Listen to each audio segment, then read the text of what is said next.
Tarzan of the Apes by Edgar Rice Burroughs. Chapter 3. Life and Death. Morning found them but little, if at all, refreshed, though it was with a feeling of intense relief that they saw the day dawn. As soon as they had made their meager breakfast of salt pork, coffee, and biscuit, Clayton commenced work upon their house, for he realized that they could hope for no safety and no peace of mind at night until 4 strong walls effectually barred the jungle life from them. The task was an arduous one and required the better part of a month, though he built but one small room. He constructed his cabin of small logs about 6 inches in diameter, stopping the chinks with clay which he found at the depth of a few feet beneath the surface soil. At one end he built a fireplace of small stones from the beach. These also he set in clay, and when the house had been entirely completed he applied a coating of the clay to the entire outside surface to the thickness of 4 inches. In the window opening he set small branches about 1 inch in diameter, both vertically and horizontally, and so woven that they formed a substantial grating that could withstand the strength of a powerful animal. Thus they obtained air and proper ventilation without fear of lessening the safety of their cabin. The A-shaped roof was thatched with small branches laid close together, and over these long jungle grass and palm fronds, with a final coating of clay. The door he built of pieces of the packing boxes which had held their belongings, nailing one piece upon another, a grain of continuous layers running transversely, until he had a solid body some 3 inches thick and of such great strength that they were both moved to laughter as they gazed upon it. Here the greatest difficulty confronted Clayton, for he had no means whereby to hang his massive door now that he had built it. After 2 days' work, however, he succeeded in fashioning 2 massive hardwood hinges, and with these he hung the door so that it opened and closed easily. The stuccoing and other final touches were added after they moved into the house, which they had done as soon as the roof was on, piling their boxes before the door at night, and thus having a comparatively safe and comfortable habitation. The building of a bed, chairs, table, and shelves was a relatively easy matter, so that by the end of the 2nd month they were well settled, and but for the constant dread of attack by wild beasts and the ever-growing loneliness, they were not uncomfortable or unhappy. At night great beasts snarled and roared about their tiny cabin, but so accustomed may one become to oft-repeated noises that soon they paid little attention to them, sleeping soundly the whole night through.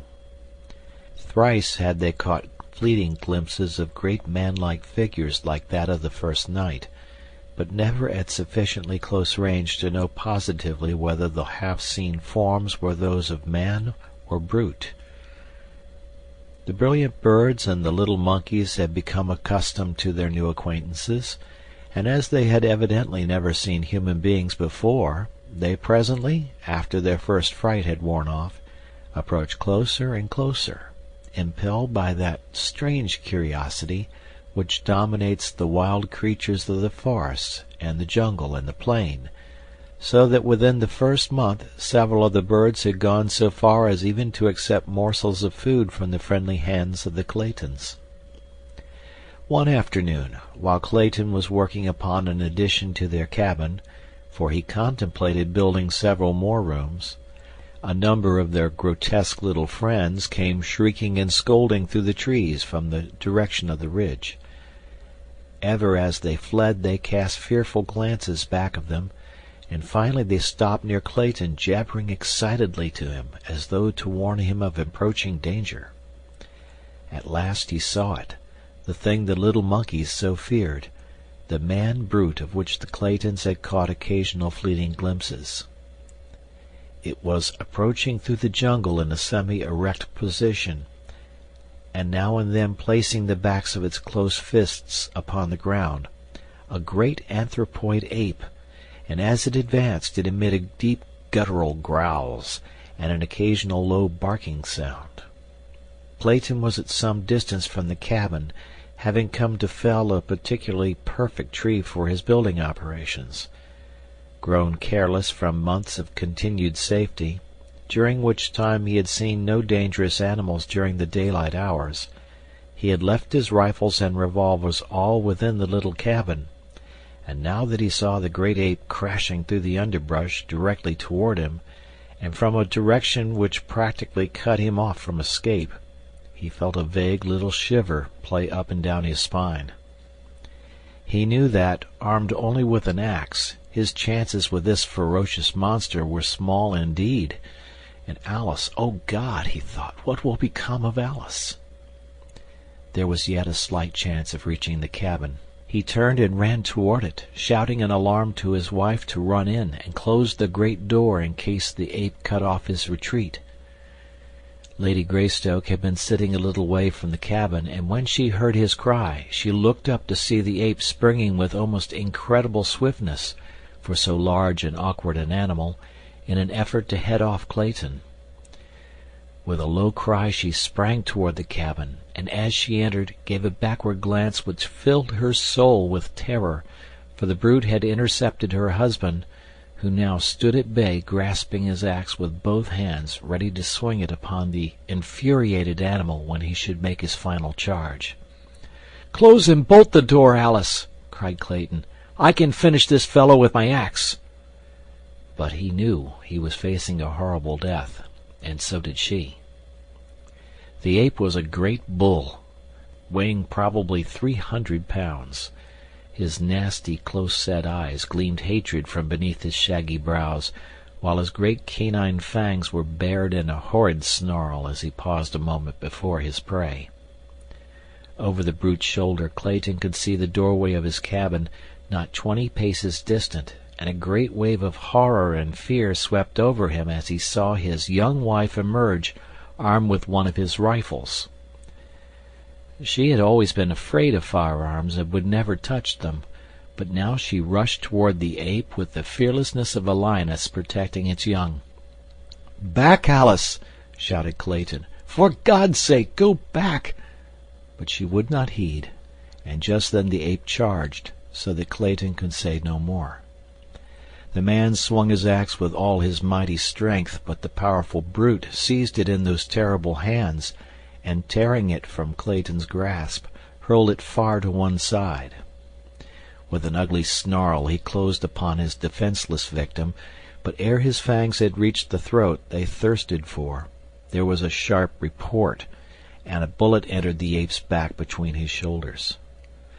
Throwing Clayton to the ground, the beast turned upon his new enemy. There before him stood the terrified girl, vainly trying to fire another bullet into the animal's body, but she did not understand the mechanism of the firearm, and the hammer fell futilely upon an empty cartridge. Almost simultaneously Clayton regained his feet, and without thought of the utter hopelessness of it, he rushed forward to drag the ape from his wife's prostrate form. With little or no effort he succeeded, and the great bulk rolled inertly upon the turf before him. The ape was dead. The bullet had done its work. A hasty examination of his wife revealed no marks upon her, and Clayton decided that the huge brute had died the instant he had sprung toward Alice. Gently he lifted his wife's still unconscious form, and bore her to the little cabin, but it was fully 2 hours before she regained consciousness. Her first words filled Clayton with vague apprehension. For some time after regaining her senses, Alice gazed wonderingly about the interior of the little cabin, and then with a satisfied sigh said, "Oh, John, it is so good to be really home. I've had an awful dream, dear. I thought we were no longer in London, but in some horrible place where great beasts attacked us." "There, there, Alice," he said, stroking her forehead. "Try to sleep again, and do not worry your head about bad dreams." That night a little son was born in the tiny cabin beside the primeval forest, while a leopard screamed before the door, and the deep notes of a lion's roar sounded from beyond the ridge. Lady Greystoke never recovered from the shock of the great ape's attack, and though she lived for a year after her baby was born, she was never again outside the cabin, nor did she ever fully realize that she was not in England. Sometimes she would question Clayton as to the strange noises of the nights, the absence of servants and friends, and the strange rudeness of the furnishings within her room. But though he made no effort to deceive her, never could she grasp the meaning of it all. In other ways she was quite rational, and the joy and happiness she took in the possession of her little son and the constant attentions of her husband made that year a very happy one for her, the happiest of her young life. That it would have been beset by worries and apprehension had she been in full command of her mental faculties, Clayton well knew, so that while he suffered terribly to see her so, there were times when he was almost glad, for her sake, that she could not understand. Long since had he given up any hope of rescue, except through accident. With unremitting zeal he had worked to beautify the interior of the cabin. Skins of lion and panther covered the floor. Cupboards and bookcases lined the walls. Odd vases made by his own hand from the clay of the region held beautiful tropical flowers. Curtains of grass and bamboo covered the windows, and, most arduous task of all, with his meager assortment of tools, he had fashioned lumber to neatly seal the walls and ceiling, and lay a smooth floor within the cabin. That he had been able to turn his hands at all to such unaccustomed labor was a source of mild wonder to him, but he loved the work because it was for her and the tiny life that had come to cheer them, though adding 100-fold to his responsibilities and to the terribleness of their situation. During the year that followed, Clayton was several times attacked by the great apes which now seemed to continually infest the vicinity of the cabin, but as he never again ventured outside without both rifle and revolvers, he had little fear of the huge beasts. He had strengthened the window protections and fitted a unique wooden lock to the cabin door, so that when he hunted for game and fruits, as it was constantly necessary for him to do to ensure sustenance, he had no fear that any animal could break into the little home. At first he shot much of the game from the cabin windows, but toward the end the animals learned to fear this strange lair from whence issued the terrifying thunder of his rifle. In his leisure Clayton read, often aloud to his wife, from the store of books he had brought for their new home. Among these were many for little children, picture books, primers, readers, for they had known that their little child would be old enough for such before they might hope to return to England. At other times Clayton wrote in his diary, which he had always been accustomed to keep in French, and in which he recorded the details of their strange life. This book he kept locked in a little metal box. A year from the day her little son was born, Lady Alice passed quietly away in the night. So peaceful was her end that it was hours before Clayton could awake to a realization that his wife was dead. The horror of the situation came to him very slowly, and it is doubtful that he ever fully realized the enormity of his sorrow and the fearful responsibility that had devolved upon him with the care of that wee thing, his son, still a nursing babe. The last entry in his diary was made the morning following her death, and there he recites the sad details in a matter-of-fact way that adds to the pathos of it, for it breathes a tired apathy born of long sorrow and hopelessness, which even this cruel blow could scarcely awake to further suffering.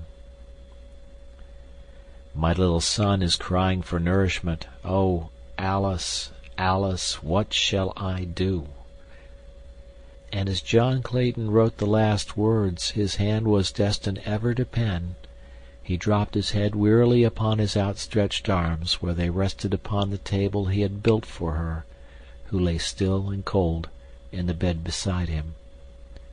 For a long time no sound broke the death-like stillness of the jungle midday, save the piteous wailing of the tiny man-child. End of chapter.